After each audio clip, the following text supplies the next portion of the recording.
ഷെയ്ഖ് ഹസീനയെ ബംഗ്ലാദേശിന് കൈമാറുമോ എന്ന ചോദ്യമാണ് വ്യാപകമായി ഉയരുന്നത്. ഇപ്പോൾ വിദേശകാര്യ മന്ത്രാലയത്തിന്റെ പ്രതികരണം പുറത്തു വന്നിരിക്കുകയാണ്. നിർണായക നീക്കവുമായാണ് ഇന്ത്യ മുന്നോട്ടു പോകുന്നത്.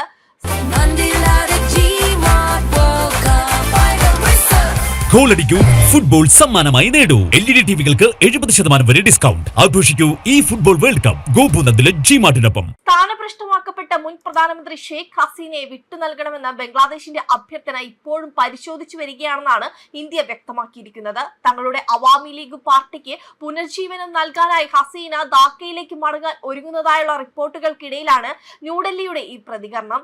ബന്ധപ്പെട്ട നിയമപരമായ വശങ്ങൾ മുൻനിർത്തിയാണ് ഈ അപേക്ഷ പരിഗണിക്കുന്നതെന്നാണ് വിദേശകാര്യ മന്ത്രാലയ വക്താവ് രൺധീർ ജയ്സ്വാൾ പറഞ്ഞിരിക്കുന്നത്.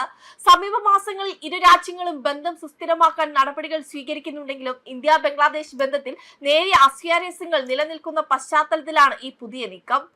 കൈമാറ്റത്തിനുള്ള അപേക്ഷ ഞങ്ങൾക്ക് ലഭിച്ചിട്ടുണ്ട്. മുൻപ് വ്യക്തമാക്കിയതുപോലെ ഈ അഭ്യർത്ഥന ഇപ്പോഴും പരിശോധനയിലാണ്.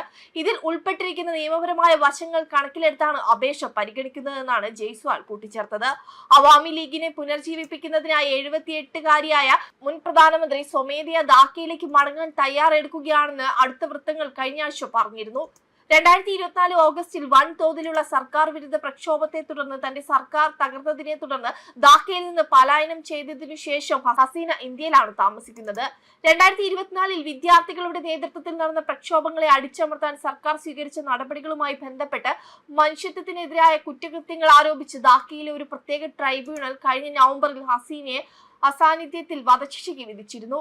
ആ വിധി മുതൽ നിയമത്തിന് മുന്നിൽ കൊണ്ടുവരാൻ ധാക്ക ന്യൂഡൽഹിയോട് ആവശ്യപ്പെട്ടു വരികയാണ്. ഞങ്ങളുടെ നേതാവിനെ തിരികെ സ്വാഗതം ചെയ്യാൻ ഞങ്ങൾ എല്ലാവരും തയ്യാറാണെന്നാണ് അവാമി ലീഗിന്റെ പബ്ലിസിറ്റി സബ് കമ്മിറ്റി അംഗം കാസി നസീം രൂപക് വെള്ളിയാഴ്ച PTIയോട് പ്രതികരിച്ചത്. ഹസീനയുടെ സർക്കാർ തകർന്നതിനെ തുടർന്ന് മുഹമ്മദ് യൂനുസിന്റെ നേതൃത്വത്തിലുള്ള ഇടക്കാല സർക്കാർ അധികാരത്തിൽ വന്നതിന് ശേഷം ഇന്ത്യയും ബംഗ്ലാദേശും തമ്മിലുള്ള ബന്ധത്തിൽ വലിയ ഇടിവ് സംഭവിച്ചു.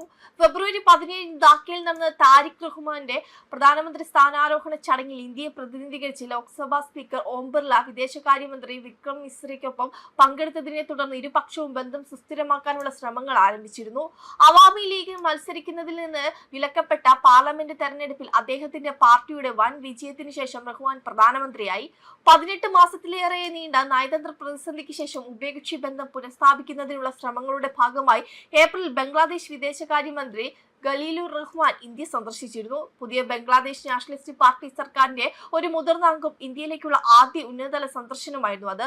ധാക്കയിലേക്കുള്ള അവരുടെ തിരിച്ചുവരവിനെ കുറിച്ചുള്ള റിപ്പോർട്ടുകളും സമീപകാല നയതന്ത്ര ബന്ധങ്ങളും വിഷയത്തിന്റെ വിശാലമായ രാഷ്ട്രീയ ഉഭയകക്ഷി പശ്ചാത്തലത്തിന് അടിവരയിടുന്നുണ്ടെങ്കിലും ഹസീനയെ കൈമാറണമെന്ന ബംഗ്ലാദേശിന്റെ അഭ്യർത്ഥന ഇപ്പോഴും സൂക്ഷ്മ പരിശോധനയിലാണെന്നാണ് ഇന്ത്യ വ്യക്തമാക്കുന്നത്. വെബ് ഡെസ്ക് കർമ്മ ന്യൂസ്.